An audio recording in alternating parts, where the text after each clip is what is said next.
अल्हम्दुलिल्लाहिल्लज़ी अल्लमल इंसान मा लम यअलम वस्सलातु वस्सलामु अला क़ासिमिल उलूम वल हिकम व अला आलिहि व सहबिहि सादातिल उरुब वल अजम। अम्मा बाद फ़अऊज़ु बिल्लाहि मिनश शैतानिर रजीम। बिस्मिल्लाहिर रहमानिर रहीम। क़ाल अल्लाहु तबारक व तआला फ़ी कलामिल मजीद व फ़ुरक़ानिहिल हमीद। इन्नल्लाहा ला युग़य्यिरु मा बिक़ौमिन हत्ता युग़य्यिरु मा बिअन्फ़ुसिहिम। सदक़ल्लाहु मौलानल अज़ीम व सदक़ रसूलुहुन नबियुल करीमुल अमीन। जाके चे इश्क़ नवी हक़ की खो ईमान नवी दस इंसान खो वी काफिर स मुसलमान नवी और खौर शहागा सर उस्तरगे चे हज़ार कर रता द माशुक़े द दर्द खौर न कुर्बान नवी और मादे रफ्ता पते शहीद कड़ी लासानी दिलबरा। ये मेरी खुशकिस्मती है कि हमारे अमीर मोहतरम को अल्हम्दुलिल्लाह समझ आ रही है। मादे रफ्ता पते शहीद कड़ी लासानी दिलबरा चे द महशर प सख्त औरस के में अरमान नवी और सोक चे स्ताप ज़ैबा जमाल कसम खुरमा ज़ैबा दिलबरा पदवाड़ो कौनो के बस्ता गुंद जानान नवी न सोक चे शैदा प दिलबर नवी मोहम्मद अमीना दास ना अहला दे ज्वंदे पदे जहान नवी।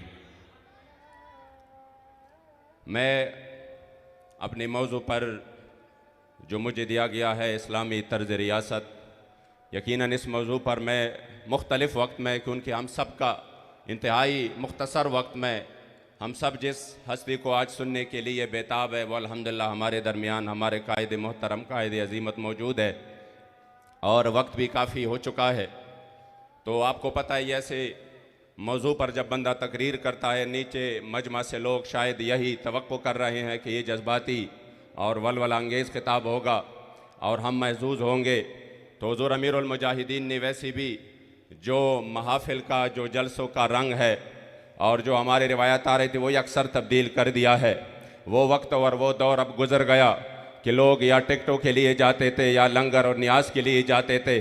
अब सिर्फ इसलिए जा रहे हैं कि हम नामूस रिसालत के इस काज में अपना हिस्सा डालें और हमें अपने करीम आका का एक निगाह नाज मिल जाए।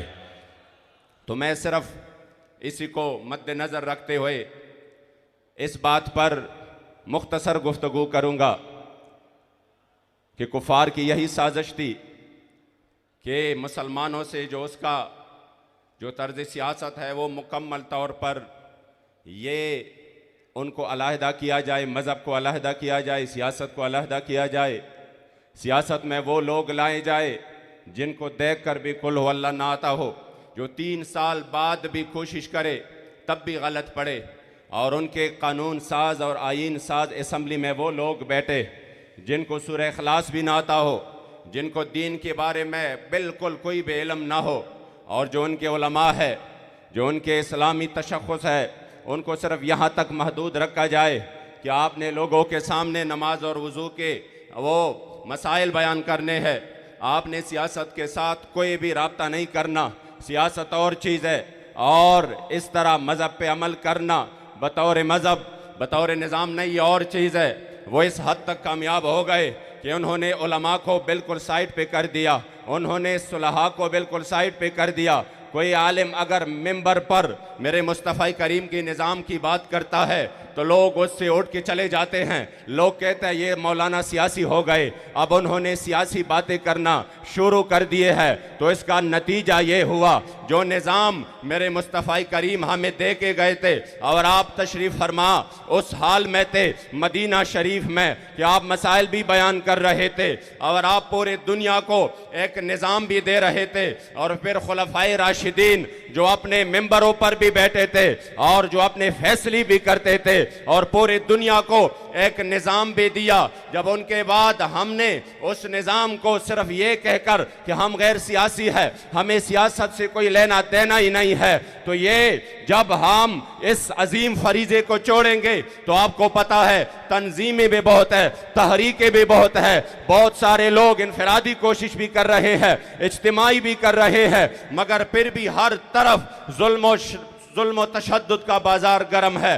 हर तरफ बंदा देखे तो इंतहाई माहौल कशीदा हो चुका है। हर तरफ जालिम 300 कत्ल के बावजूद भी वो मुसलसल जुर्म पे उतर आया है। उसके सामने कोई भी वो निज़ाम नहीं है जो उसके गरेबान को पकड़ सके, और हर तरफ कुफ्र और इल्हाद का बाजार गर्म है। ये अगर एक हुकूमती निज़ाम के जरिए एक आर्डर हो जाए कि आज पाकिस्तान में ये चीज नाफिज हो जाएगा, तो हम करोड़ों मिलकर वो नहीं कर सकते। जो 200-300 बंदे वो उधर जाकर जो हमारे ऊपर जो निज़ाम मुसल्लत करना चाहते हैं वो सिर्फ 100 होंगे, 200 होंगे, 300 होंगे, मगर इस सियासत के तहत वो करोड़ों को कंट्रोल करते हैं। जब हमने इस चीज को छोड़ा तो आज वो हमारे ऊपर मुसल्लत हो गए। इसलिए आज हमने तहरीक लब्बैक या रसूल अल्लाह के प्लेटफॉर्म से अवाम का ये जहन बनाना है, खवास का ये जहन बनाना है,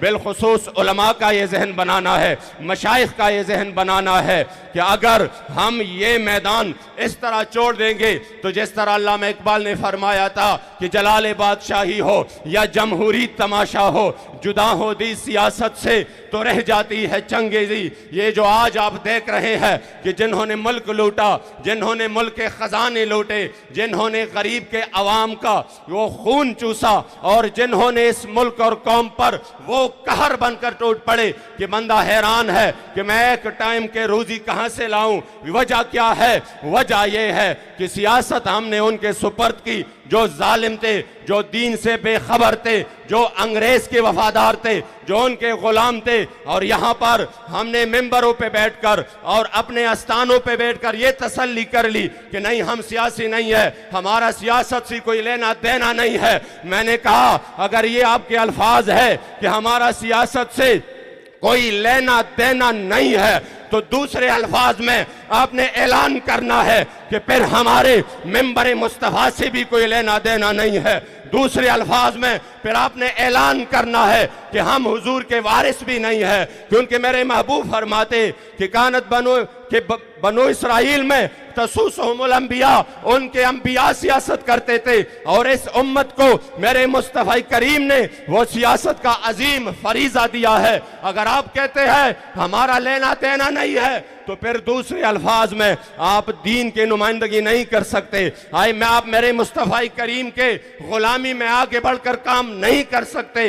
ये तब होगा जब आप इस कौम को कहेंगे कि हाँ, सियासत भी हमारा है और मिंबर पर बैठकर उधर नमाजें पढ़ना भी हमारा शेवा है, और उस मिंबर से पूरे दुनिया को कंट्रोल करना भी हमारा तारीख है।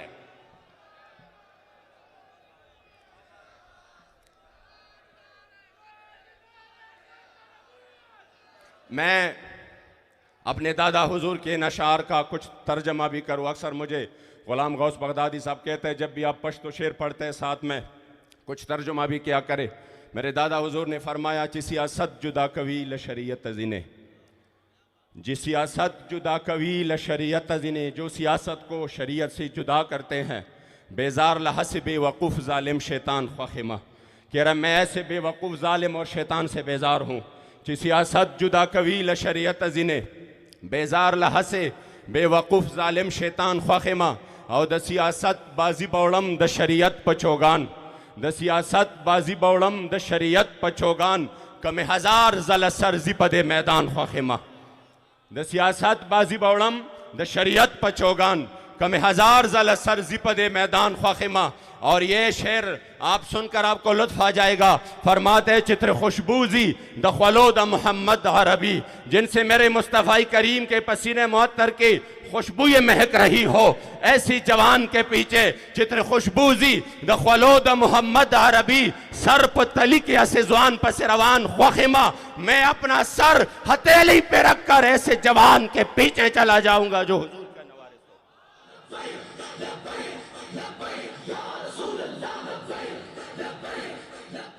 चित्र खुशबूजी द खलोद मोहम्मद अरबी, सर पर तली के ऐसे जुआन पर से रवान ख्वाहिमा, और कसम पर अब महबूब जमाद मोहम्मद अरबी ज मोहम्मद अमीन तलज़क प कुरान ख्वाहिमा। आज हमने यह अज़म करना है कि अगर हम उस ज़माने को देखते हैं और फिर यहाँ पर जब उलमा साइड पे हो गए, मशाइख साइड पे हो गए, उन्होंने कहा हमारा कोई काम ही नहीं, तो फ़र्क कितना आया। हज़रत सैयदना उमर फ़ारूक रदी अल्लाह तआला अन्हु के सामने हिम्स के गवर्नर सईद बिन आमिर अल जुमही का उनका तज़किरा हुआ, आपने उधर से लिस्ट मंगवाई, मुझे लिस्ट ला कर दो। उधर सबसे ज़्यादा मुफलिस यानी जिनके पास बिल्कुल भी पैसा ना हो वो कौन है। जब लिस्ट मंगवाया गया और उनमें देखा तो सर फहरिस्त हिम्स का गवर्नर सईद बिन आमिर अल जुमही था। आपने फरमाया ये इतना इनके पास कुछ नहीं है, फरमाया ये बिल्कुल इस हाल में ज़िंदगी गुजार रहा है कि इनके पास कोई पैसा नहीं है। फिर आपने कुछ पैसे मंगवाए और आपने इनकार कर दिया, आप बड़े परेशान हो गए। कुछ देर बाद उसके बारे में हज़रत उमर शाम गए तो उसके बारे में कुछ खबरें आईं और वो खबरें ये थी कि ये महीने में सिर्फ एक बार ऐसा एक दिन आता है, ये बहुत लेट निकलते हैं और ये रात को किसी के साथ बात नहीं करते, ये रात को फैसले नहीं करते। तीसरी बात ये कि जब एक ऐसी हालत होती है कि इन पर बेहोशी तारी हो जाती है, इनके बारे में जब इस तरह की शिकायत आई कि ये इस तरह के काम करते हैं तो आपने उनको फरमाया कि आ जाओ, सामने बिठाया, गवर्नर है, फरमाया लेट क्यों निकलते हो। आपने कहा मेरे घर में कोई खादमा नहीं है, मेरी बीवी बीमार है, मैं घर के काम काज खुद करता हूँ, इस वजह से मैं थोड़ा लेट निकलता हूँ। ये था गवर्नर। जब इस्लामी सियासत थी ये नहीं था कि दुनिया के जितने भी मुराद हो और पैसा हो, पहले कुछ भी ना हो बाद में उसके असासों के तफसील भी मालूम ना हो, ना, ये इस्लामी तर्ज सियासत थी। दोबारा पूछा कि आप महीने में एक बार क्यों इतने लेट आ जाते हैं। आपने जवाब दिया उसकी वजह यह है कि मेरे पास सिर्फ एक कुर्ता है, सिर्फ एक कपड़ा है, मैं महीने में उसको धोता हूँ, फिर उसको जो है ना सूखने के लिए मैं इंतज़ार करता हूँ, जब वो सूख जाता है फिर वो मैं पहनता हूँ, इस वजह से मैं लेट आता हूँ। फरमाया आप रात को इनके लिए क्यों नहीं निकलते। फरमाया मैंने दिन इनके लिए मुकर्रर की है, रात अपने रब से मुनाजात के लिए मुकर्रर की है, मैं इस वजह से नहीं निकलता। फरमाया बेहोशी की उतारी होती है। फरमाया मैंने खुबैब बिन आदी को देखा जिन पर कुफार जुल्म कर रहे थे, उसी वक्त मैंने उनको बचाया नहीं, उनके उस जुल्म को याद कर मैं रोता हूँ। इस वजह से हजरत सैयदना उमर फारूक ने हाथ उठाए, फरमाया या अल्लाह तेरा लाख लाख शुक्र है मुझे इन जैसा गवर्नर मिला है। जब इस्लामी तर्ज सियासत थी तो ये आलम था गवर्नर था, गवर्नर का ये आलम था अदालत का। सैयदना अली अल मुर्तज़ा शेर खुदा अमीर उल मोमिनीन तशरीफ फरमा है, आपका ज़िर्रा गुम हो गया, आपने देखा एक यहूदी के पास है, आपने फरमाया उसी वक्त जो काज़ी शुरैह था उनको फरमाया कि ये ज़िर्रा मेरा है और इसके ये मेरे इनसे गुम हुआ है या चोरी हुआ है। उस काजी ने फरमाया आ जाओ अपना फैसला सुन, अपना दावा दायर करो। यहूदी को भी बुलाया, जब सामने हो गए काजी शुरैह ने कहा मैं बिल्कुल यकीन करता हूँ, हल्फन कह रहा हूँ ये ज़रा आप ही का है, मगर ये अदालत है, यहाँ पर इंसाफ इस तरीके से होगा कि आप गवाह पेश करेंगे। हज़रत अली उल मुर्तज़ा ने अपने ग़ुलाम को बुलाया, जब उन्होंने गवाही दी फरमाया ग़ुलाम के गवाही मालिक के हक़ में कबूल नहीं। आपने हसनैन करीमैन को बुलाया, फरमाया बच्चों की गवाही अपने बाप के हक़ में कबूल नहीं, इसलिए ये ज़िर्रा उन्हीं का है, मैं फैसला यही कर सकता हूँ। ये है इस्लामी तर्ज सियासत, जहाँ पर अदालतें भी आज़ाद हो, जहाँ पर इंसाफ का भी बोलबाला हो, जहाँ पर वक्त का अमीरुल मोमिनीन भी उसके दरबार में खड़े हो जाए और फिर कहे कि हाँ आपने फैसला सही किया है। यहूदी ने जब इस निज़ाम को देखा तो आपने वो ज़िर्रा लाकर मेरे शेर खुदा के कदमों में डालकर कहा मैं कलमा कहता हूँ ला इलाहा इल्लल्लाह मुहम्मदुर रसूलुल्लाह, कि जिस निज़ाम में इतना इंसाफ मिल रहा है मुझे यकीन है कि उस निज़ाम में दुनिया की भी खैर ख्वाही और आखिरत की भी है।